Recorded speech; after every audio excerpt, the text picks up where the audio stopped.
नाथ सुनवाने कहत यशोदा रानी जगो मेरे लाला।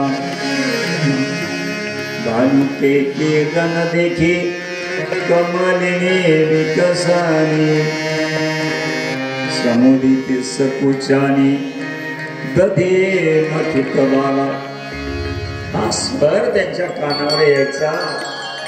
कान्हा अरे हो पहाटेच्या गवळणी दधी मंथन करतात ती रवी त्या डेऱ्यामध्ये घातलेले असते। मंथन चाललं असताना त्यांच्या बांगड्यांचा ध्वनी किती सुंदर मंजूळ उठतो आणि मंथनाचा ध्वनी आज या नवीन लोकांना मिळणार नाही। आम्हाला माहिती आम्ही तो अनुभवलेला आहे। ज्यावेळी दधी मंथन चालतं रवी त्यावेळी फिरते त्यावेळी तो घुसळण्याचा एक वेगळा ध्वनी असतो आहे की नाही।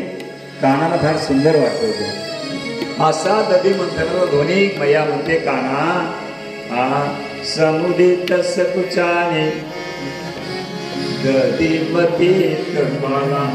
अरे ह्या बाला दधी मंथन करण्याचा स्वर जो आहे क्षीण होत चालला कान्हा। आता तांबड फुटलं आणि कमलिनी विकसूक विकास पाहू लागली। कमळाची वन फुलून आली ती ओठ आणि सुंदर सुंदर त्यांना माखण बनवायची मिस्त्री कानाला उठून स्नान घालून त्यांना खाऊ घालायची हे स्मरण त्यांना होतं। ते म्हणतात दादा ये मथुर सोने की नगरी ही नगरी जी आहे सोन्याची आहे पण मला अजिबात यामध्ये स्वारस्य नाही। मला इथं राहायचं नाही मला गोकुळात जायचं असे भगवंत रडू लागले। हे पाहिलं तिथल्या यादव लोकांनी ते म्हटलं ह्या बालकांना संभ्रम झालेला आहे का आपण गोकुळच्या परंतु हा देवकीचा पुत्र आहे। 3 दिवस काही न खाता रुदन करतोय बलराम दादाला हट्ट करतोय आपल्याला परत यशोदा मैया नंद बाबाकडे जायचं आहे। आणि मग फार मोठी सभा भरली राजवाड्यामध्ये। वसुदेव देवकी त्यांच्या पत्न्या मोठमोठे यादव त्या ठिकाणी आलेले आहेत। हजारोच्या संख्येनं यादव ही छोटी बालक कृष्ण बलराम मध्यभागी घेतलं आणि एक यादव उठून उभा राहिला म्हटला कान्हा तू गोकुळला जायचं सोडून दे कारण नंद आणि यशोदा तुझे आई वडील नाही।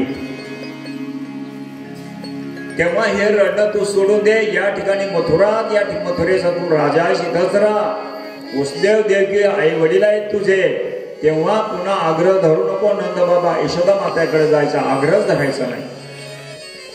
तरी भगवान श्रीकृष्ण म्हटले की मला या ठिकाणी मला करमत नाही माझं मन लागत नाही। त्यामुळे दुसरा यादव उठला म्हटला का मन लागत नाही।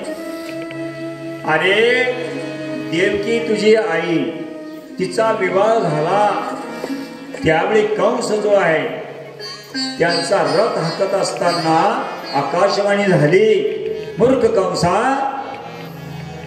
ह्या तुझ्या बहिणीचा 8वं संतान तुझा वध करेल। मग वध कंसाचा कुणी केला तू केला ना मग तू केला तर तू कोणाचा मुलगा आहे देवकीचा मुलगा आहे। कारण अशी आकाशवाणी झाली देवकीचा 8वा पुत्र कंसाचा वध करील आणि तू काल परवा कंसाला ठार मारलं तू देवकीचा पुत्र आहेस यशोदेचा नाही त्यामुळे तू जायचं नाही।